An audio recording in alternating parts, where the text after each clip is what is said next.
Iran और Israel शीत युद्ध के समय के गुप्त सहयोगी से लेकर आज के युद्ध के मैदान तक हाल के हफ्तों में उनका कम तीव्रता वाला छाया युद्ध एक पूर्ण विकसित संघर्ष में बदल गया है, जिसने क्षेत्रीय गतिशीलता को बदल दिया है और दुनिया भर में इसकी लहरें उठ रही हैं। 1979 से पहले शाह के शासन में ईरान के इजराइल के साथ गुप्त सैन्य और खुफिया संबंध थे। ईरान इराक युद्ध 1980 से 1988 के दौरान तेल अवीव ने तेहरान को हथियार भी मुहैया कराए थे। यह एक अघोषित रणनीतिक गठबंधन था, लेकिन 1979 की इस्लामी क्रांति के बाद ये बदल गया। अयातुल्ला खुमैनी ने इजरायल को ज़ायोनी शासन करार दिया, उससे संबंध तोड़ लिए और ईरान को फिलिस्तीनी समूहों का कट्टर समर्थक बना दिया।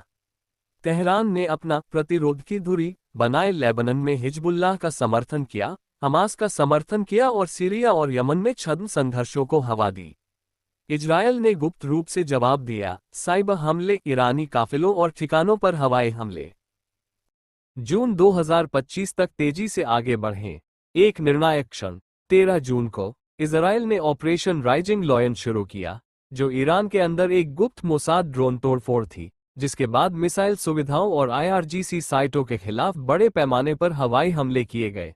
पहली बार इजरायल ने ईरान के भीतर एक गुप्त ड्रोन बेस तैनात करने की बात स्वीकार की है, ताकि लांचर और हवाई सुरक्षा को नष्ट किया जा सके, जिससे ईरान की मिसाइल जवाबी कार्रवाई सीमित हो जाएगी।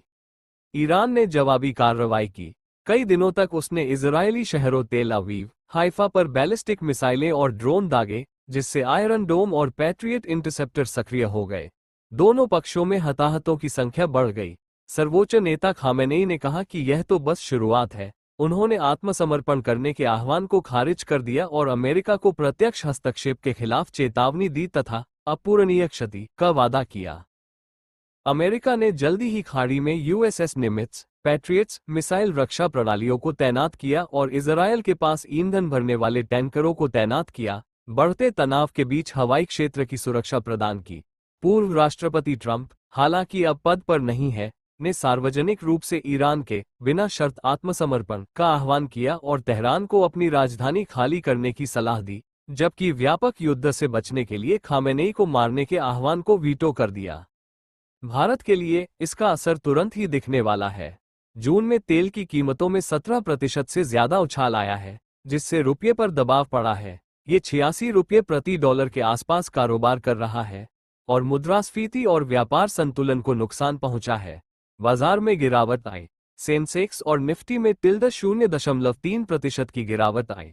निर्यातकों ने लॉजिस्टिक्स लागत में 15 से 20% की वृद्धि के कारण खुद को संभाला है और उत्तर दक्षिण व्यापार मार्ग जैसे व्यापारिक गलियारों में व्यवधान का सामना करना पड़ रहा है। इजरायल में हजारों भारतीय कामगार, खास तौर पर उत्तर प्रदेश से, फंसे हुए हैं। कुछ लोग 2 लाख रुपए मासिक कमाते हैं, लेकिन अब मिसाइल खतरों के बीच बंकर वाले समुदायों में रहते हैं। ईरान में लगभग 2000 भारतीय छात्र और पेशेवर गोलीबारी में फंस गए थे। भारत ने 18 जून को ऑपरेशन सिंधु शुरू किया, जिसके तहत 110 से अधिक नागरिकों को आर्मेनिया पहुंचाया गया। नई दिल्ली ने अपनी रणनीतिक स्वायत्तता बनाए रखी है। इजरायल की निंदा करने वाले SCO के छूट में शामिल होने से इनकार कर दिया है। चीन और अन्य देशों के दबाव के बीच किसी का पक्ष लेने से परहेज किया है। भारत ने अपना संतुलन बनाए रखने का काम जारी रखा है। इजरायल के साथ रक्षा संबंधों को मजबूत करना, अमेरिका के साथ सहयोग करना, जबकि ईरान और खाड़ी भागीदारों के साथ आवश्यक संबंध बनाए रखना। संघर्ष शुरू हुए 1 सप्ताह से भी कम समय हुआ है। दोनों देश अधिकतम तत्परता की स्थिति में हैं। अलर्ट सिस्टम सक्रिय हैं। हवाई क्षेत्र बाधित हैं। युद्ध विराम के लिए बातचीत जारी है, लेकिन तनाव कम करने में विफलता क्षेत्रीय स्तर पर फैल सकती है। एक निरंतर संघर्ष होर्मुज जल्द मरुमध्य के माध्यम से तेल प्रवाह को खतरे में डालता है।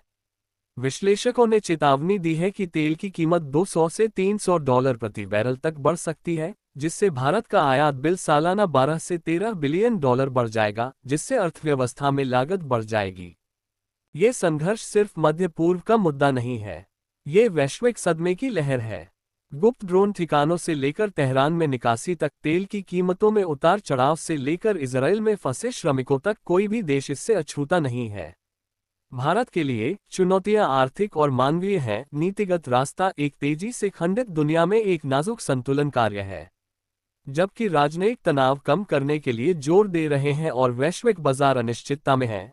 ईरान इजराइल युद्ध हमें याद दिलाता है, हमारे परस्पर जुड़े युग में कोई भी युद्ध दूर नहीं है।